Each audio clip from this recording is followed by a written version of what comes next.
Salut à tous, c'est Mickaël, j'espère que vous allez bien. Dans cette vidéo, on va parler de cybersécurité et plus exactement de formation. Je vais vous donner les critères qui font que je vais suivre une formation en cybersécurité ou que je ne vais pas la suivre. Parce que la formation en cybersécurité, c'est quelque chose d'indispensable. Vous en avez besoin tout au long de votre vie pour pouvoir évoluer. Le milieu évoluant très rapidement, il faut se remettre à jour de manière perpétuelle. Plus vous êtes dans un métier technique, plus ça sera important d'acheter des ouvrages, d'acheter des formations pour pouvoir évoluer en termes de compétences et surtout pour pouvoir vous entraîner plus rapidement. Vous pouvez bien sûr toujours tout faire dans votre coin, mais en fait vous allez manquer beaucoup de choses et surtout vous allez rater l'expertise de la personne que vous avez en face de vous qui, elle, pourra vous transmettre ses connaissances et surtout toutes les erreurs qu'elle a pu faire justement pour en arriver là. Avant de débuter cette vidéo, je vous invite tout de suite à mettre un like et à vous abonner. La première chose que je regarde en général quand je vais sur une formation ou une certification de manière plus générale, je regarde l'accréditation de l'institution. Est-ce que c'est une école qui est connue? Est-ce que c'est une formation qui est connue? Est-ce que l'organisme derrière tout ça est connu? Que ce soit une université euh, ou une école ou une personne en tant que telle, que ce soit une formation indépendante ou une formation dans une école, je veux qu'elle soit reconnue et que je puisse vérifier en tout cas le background qu'il y a derrière. Est-ce qu'elle propose des certifications? Est-ce qu'elle est affiliée à des organismes qui sont réputés, par exemple comme Contia, eCouncil, ISC ou encore le SANS? Et pour les certifications françaises, est-ce qu'elles sont financées par le CPF ou encore qu'elles sont Calliope?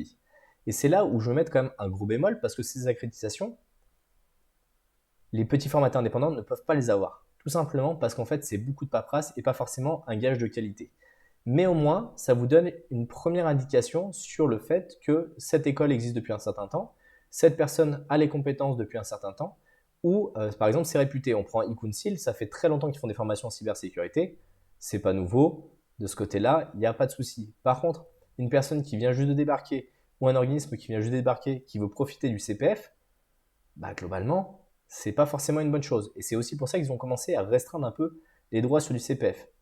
Dans mon autre société, on fait de la formation en ligne, on avait essayé de Calliope, mais c'est un vrai bazar. Il faut une personne à plein temps qui gère uniquement de la paperasse.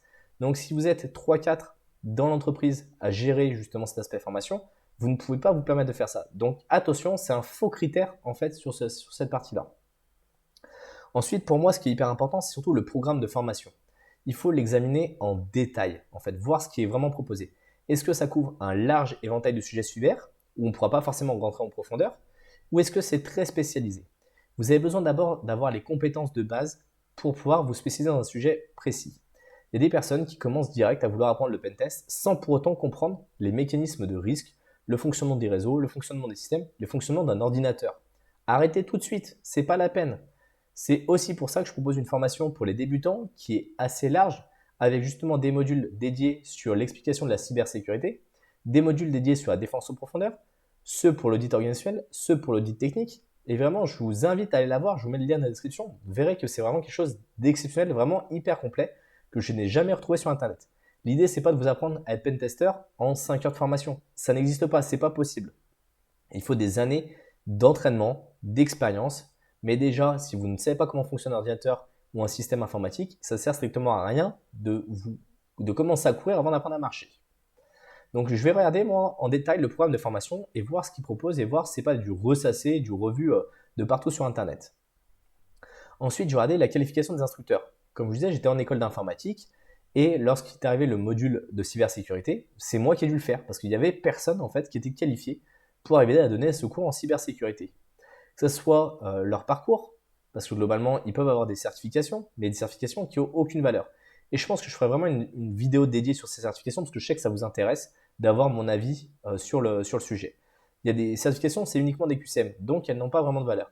Il y a des certifications qui avaient une valeur à l'époque, qui n'en ont plus aujourd'hui, parce qu'il y avait un vrai niveau de compétence à avoir. Et après, quel est leur background? Est-ce qu'ils ont trouvé des vulnérabilités? Pour qui ils ont travaillé? Combien de temps ils ont travaillé? À quel poste ils ont travaillé? Est-ce qu'ils n'étaient pas complètement cloisonnés?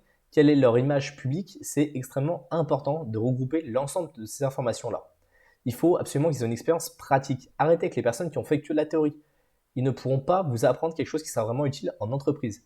Quand vous faites de la pratique en entreprise, vous apprenez ce qui est réellement nécessaire et vous confrontez au marché du travail, au milieu, et donc vous avez les compétences et les connaissances. Bien sûr, il y a des personnes qui vont changer de société tous les 6 mois, J'en ai eu, c'était une catastrophe dans mon équipe.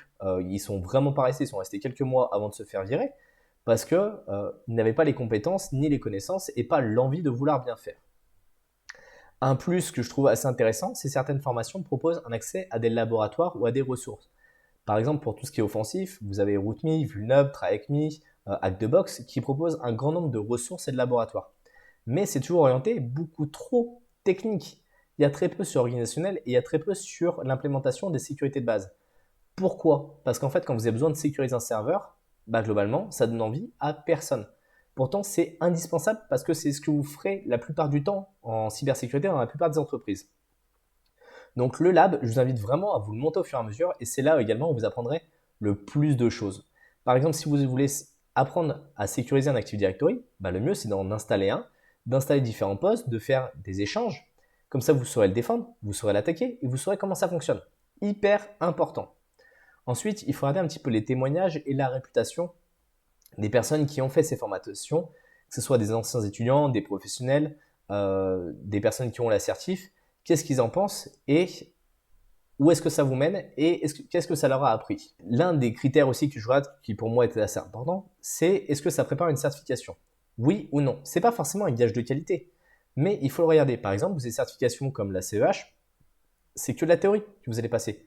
Après, il y a une espèce de module technique aujourd'hui qui a aucune valeur à mes yeux. Attention, je le dis bien, c'est à mes yeux. Vous avez le CISP qui est un QCM, qui a été passé par un ami, je sais très bien, je connais les questions, il bachotait les questions, il a un très bon niveau en cybersécurité, mais l'assertif, c'est un QCM, vous avez juste à apprendre des questions par cœur et des réponses par cœur. Donc, c'est des certifications qui n'ont pas forcément beaucoup de valeur, mais qui sont importantes dans certains pays. Et donc, c'est un facteur qu'il faut quand même regarder.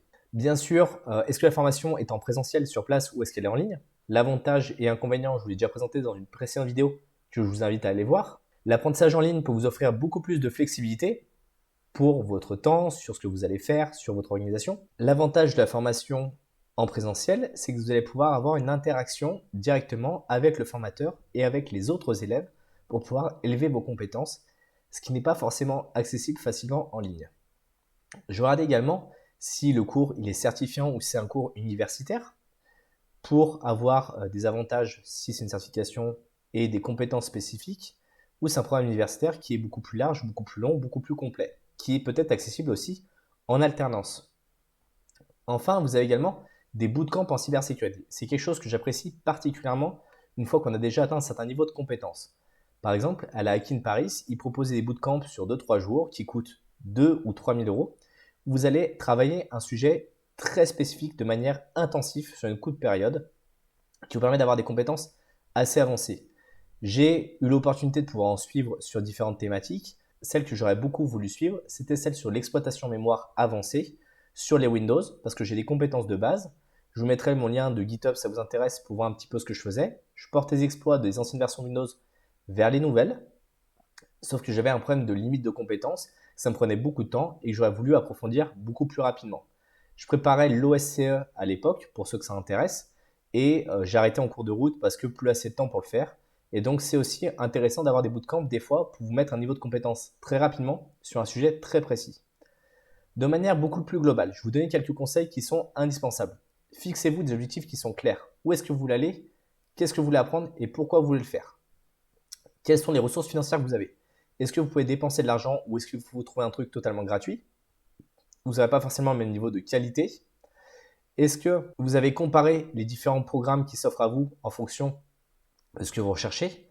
Et enfin, n'hésitez jamais à demander des informations complémentaires au formateur ou à l'école pour que vous puissiez arriver à rentrer beaucoup plus en profondeur et à comprendre si ça correspond à vos attentes ou non. C'est pour ça également que mon programme de formation, il est garanti 14 jours satisfaits ou remboursés si vous avez moins de 50% de la formation, pour voir si ça vous correspond ou pas. Comme ça, au moins, vous voyez comment je travaille et au moins, ça vous permettra de monter en compétences. Je vous mettrai le lien directement dans la description. J'espère en tout cas que ça vous a aidé pour pouvoir débuter. Si vous êtes complètement débutant en cybersécurité, je vous invite tout de suite à télécharger le guide qui est disponible dans la description. Il est offert, donc allez vous servir. Maintenant, pensez à mettre un like, pensez à vous abonner et on se retrouve dans une prochaine vidéo. Salut à tous!